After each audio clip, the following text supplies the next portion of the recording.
robot. He is Mark Zuckerberg.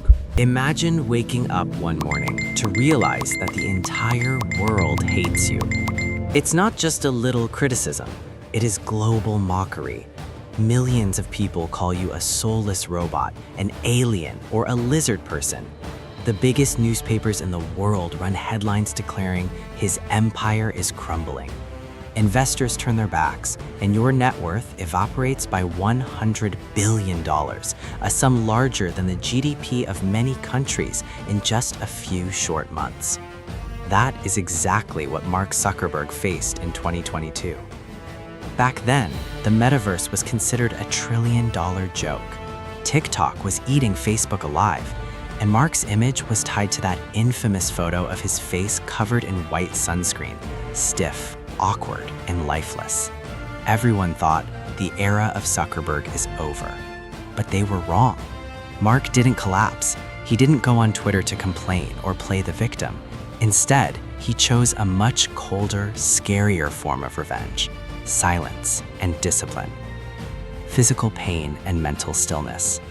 When life backs you into a corner, human instinct is to panic. But what did Mark Zuckerberg do?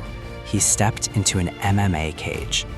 Why would a billionaire worth $200 billion agree to let people punch him in the face, twist their arms, or choke him out on a training mat? Mark shared the reason. When you step into the cage, you can't worry about stock prices, public opinion, or insults. You have only one goal: survival. The physical pain of the fight became the antidote for his mental chaos. Training in Jiu-Jitsu and MMA wasn't just about building muscle. It was about forging a stoic mind. He learned how to take a hit, how to stay calm under immense pressure, and most importantly, how to wait for the perfect moment to counterattack. The image of Mark Zuckerberg, ripped, sweating, with a sharp, dangerous look in his eyes, sent a silent message to the world. I am not a weak nerd. I am a fighter. The ruthless assassin, kill your darlings. Mark's transformation didn't stop at the gym. He brought that fighter's mindset back into his boardroom. In 2023, Mark announced the year of efficiency. He admitted he was wrong about the immediate future of the Metaverse, and he corrected his course ruthlessly. Thousands of underperforming employees were let go. Bloated projects were cut. He pivoted the entire company's focus towards AI, Llama, and Reels to go head-to-head with TikTok. Mark taught us a brutal lesson in resilience. True resilience doesn't mean blindly following a dead-end path. It means having the courage to admit failure, kill your old self, and rebuild from the ashes. The result? Meta stocks skyrocketed to all-time highs. The critics who once laughed at him are now forced to respect the undeniable genius of his execution. The resurrection of an icon. Today, the Mark Zuckerberg we see is no longer the guy in the boring gray hoodie trying to please everyone.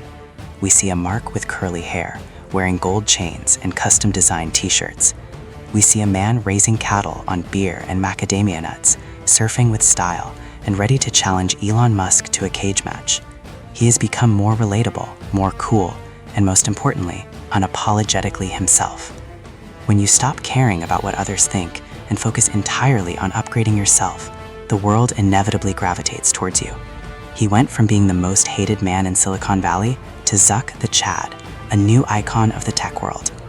Conclusion: put on your gloves. The story of Mark Zuckerberg is not a fairy tale. It is a story about stoicism in the face of adversity.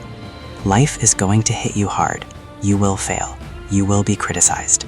There will be days when it feels like the whole world has turned its back on you. In those moments, you have two choices. 1, you can lie there, cry, and play the victim. 2, you can stand up, wipe the blood off your face, go to the gym, and start fighting.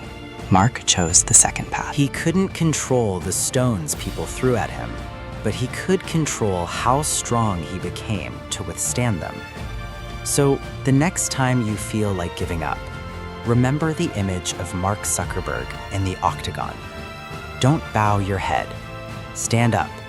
Put on your gloves. Your fight has just begun.